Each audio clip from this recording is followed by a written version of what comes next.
ఖమ్మం జిల్లాలో కేటీఆర్ పర్యటిస్తున్నారు. బాధితుల సమస్యలను కేటీఆర్ తెలుసుకుంటున్నారు. ఇప్పుడు లైవ్ చూద్దాం. బంధిస్తే మీరు గోడల నుంచి వచ్చిన వాళ్ళు ఉన్నారు ఇక్కడికి. మేము వస్తే ఇక్కడ మీరు రాకూడదు. ఏం భయం ఏంది? నేను ఒకటే మాట్లాడుతున్నా, ప్రభుత్వం తప్పు చేయకపోతే రమ్మనండి. ముగ్గురు మంత్రులు ఇక్కడ రమ్మనండి. వాళ్ళు వచ్చి చెప్పొచ్చు కదా.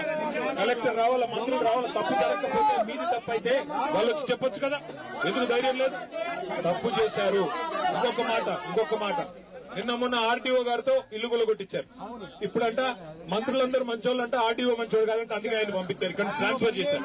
అంటే ఒకరిని బలి పశువు చేసి తప్పించుకునే ప్రయత్నం ప్రభుత్వం చేస్తుంది. ఏ తప్పు జరగకపోతే ఆర్టీఓని ఎందుకు ట్రాన్స్ఫర్ చేశారు? ఏ తప్పు జరగకపోతే ఆర్టీఓని ఎందుకు తక్షణమే ఆకస్మికంగా ట్రాన్స్ఫర్ చేశారు? ఎందుకు బదిలీ చేశారు?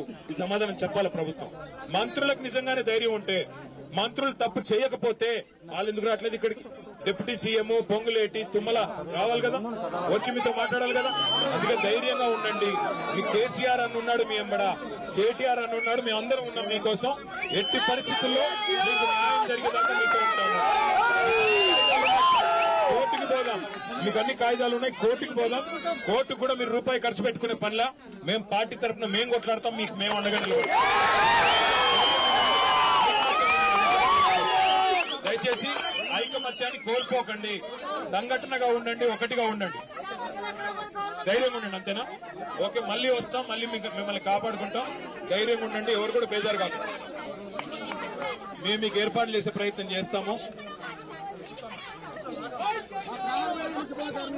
నా ప్రయత్నం నేను చేస్తాను బిడ్డ. కానీ మీకు తెలుసు కదా, మళ్ళీ పోలీసు వాళ్ళు, మళ్ళీ అధికారులు మీకు న్యాయంగానే తెప్పించి పట్టాలు ఇప్పించే ప్రయత్నం నేను చేస్తాను.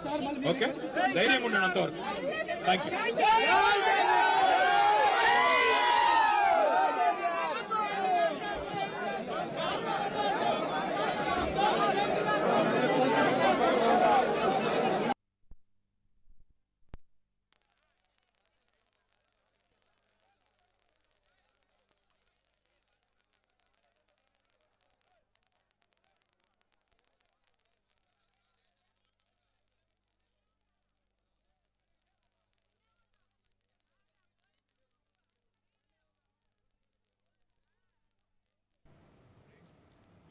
మళ్ళీ ఎందుకు